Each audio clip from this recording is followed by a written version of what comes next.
seen her on Netflix. She's also has her own show here on March 12th, right here in the lab. Make it loud for Brittany Ross!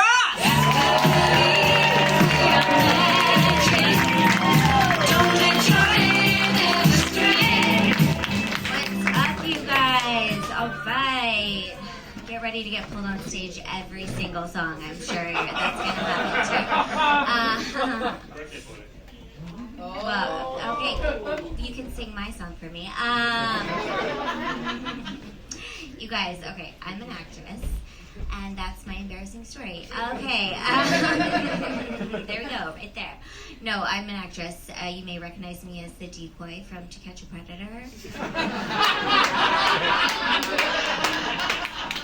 Or as the voice of every woodland creature in cartoons. That's me. I have been getting some hate in my comments about my voice lately, and people are like, change your voice. And I'm like, my name is Brittany. We come out like this. This is the factory setting. Like, do you want me to change my voice to like be like, hey, my name's Brittany? I'd have to drop the me, just be Brit. Also, like, who would be catching all the predators if this was my voice? I can't be like, come over to my house for snacks and pizza. Alright, but, you know, so I did, for a long time, I played a lot younger than I actually am.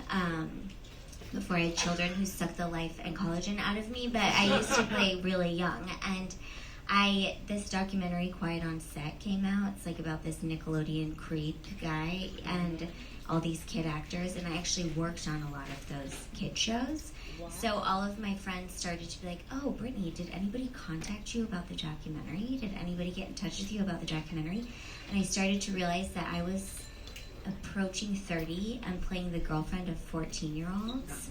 And I was like, I'm kind of glad nobody contacted me about the documentary, because I definitely wasn't harassed, but I think I might have been the predator. But you guys, so when I first moved here, like, did not know that was going to be my path in life, so playing, you know, children. So when I first moved here, I was in my 20s, you know, and I moved here and I did what everybody does when they move here. I shredded my college diploma, and then I lived in this like huge apartment complex with 2 other roommates. I was 21, and my roommates had real jobs. Thank you. Are you 21 today? Are you really 21? You look so much older than me. Which means you look like 15. Unless you look at me close. Okay, so I lived in this huge apartment complex. My roommates actually had jobs, so they were gone one day at work, and I was an actress, so I was at home, and I got this like knock on the door.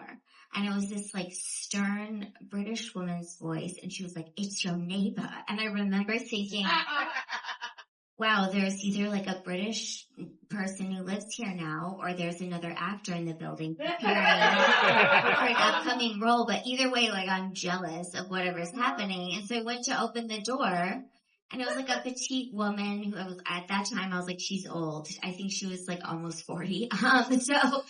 And she was like, before I could even say anything, she's like, you know what you're doing. And I was like, drinking coffee and neurotically refreshing my email. What? And she was like, you are following me everywhere I go. She's like, I live 1 floor below you.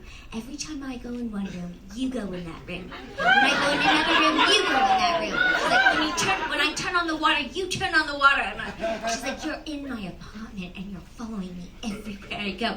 And you know how you're not supposed to call a crazy person crazy, right? Well, I hadn't like seen the Blake Lively, Justin Baldoni lawsuit yet, so I didn't know that. And I was like, okay, lady, you're crazy. And I slammed the door. But then I remember thinking, like, wow, it's really nice to have someone coming and knocking on your door looking for you. They told me that doesn't actually happen in this town. But it's happening to me. And so then, you know, I go about my day. I go to my bar job. And later that night, I get home from work. And my roommates are like, oh, the neighbor came looking for you. She asked, is the little munchkin home? Obviously, we knew who she was talking about,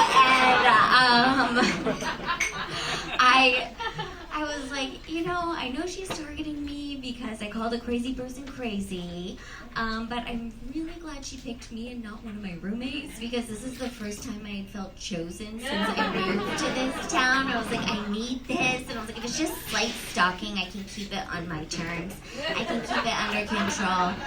And so the next day I go down to the mailbox and she's there and she's like, oh, it's the little mouse. And I was like, okay. Meanwhile, I'm paying out the ass for some acting teacher to tell me what my casting is. And this woman is nailing it every time.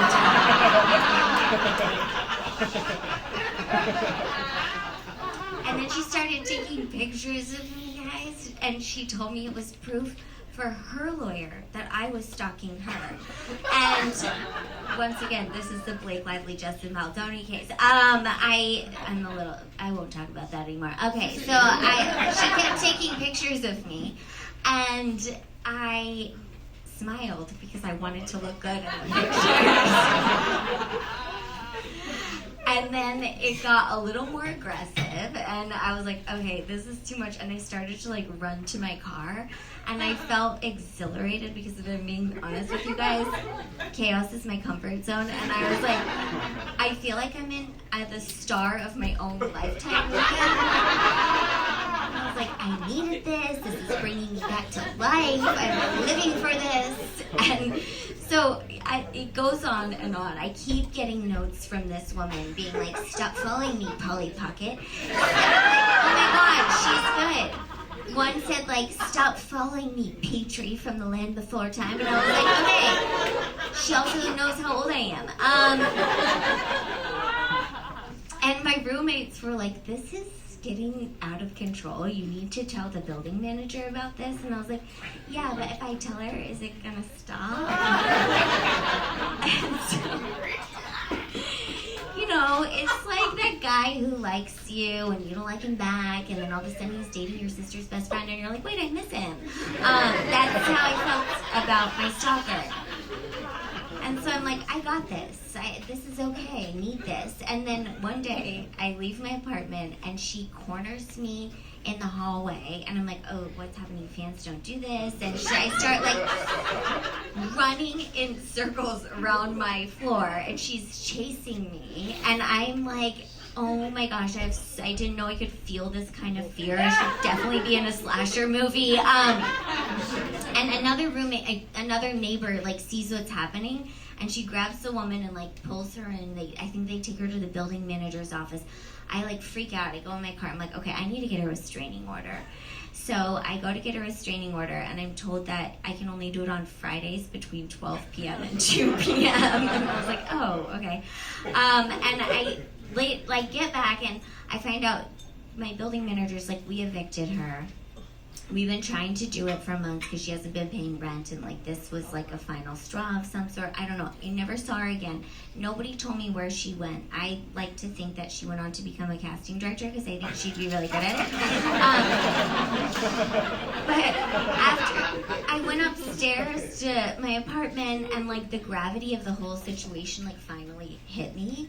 And I remember I went in my bathroom and I started to cry while looking at myself in the mirror because I do think it's important that actors know what they look like when they cry. And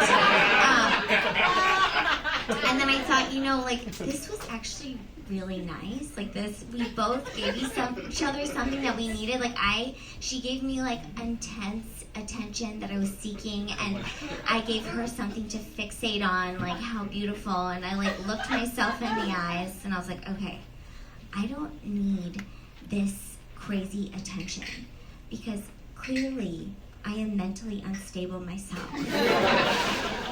And from that day on, I became my own psychotic fan, you guys.